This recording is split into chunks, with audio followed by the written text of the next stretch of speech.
Le coup d'envoi du week-end des 100 ans des musées de Sarreguemines a été donné vendredi soir au musée de la Fayence lors d'un vernissage.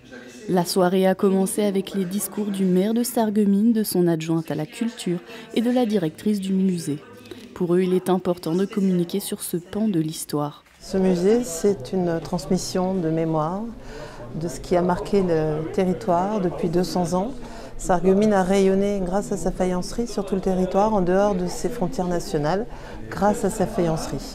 Aujourd'hui, beaucoup, je pense, peut-être de la population aujourd'hui, de jeunes, a oublié ce pan d'histoire. Donc c'est très important de communiquer autour de cet événement.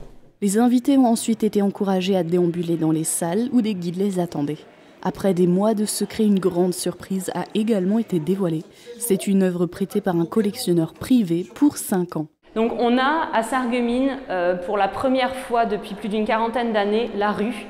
Alors la rue, il est connu parce qu'en fait c'est le jumeau du boulevard. Le boulevard, un des panneaux les plus célèbres de nos collections, en fait c'est normalement 2 panneaux qui étaient ensemble au siège social de la manufacture, qui ont été séparés en 1973, puis vendus aux enchères par la nouvelle direction de la manufacture en 1987. Et là, malgré la forte mobilisation de la municipalité, des associations locales et des Sarregueminois, la ville n'a réussi à l'époque à racheter un seul des 2 panneaux. C'est le boulevard qu'on peut voir tous les jours au musée.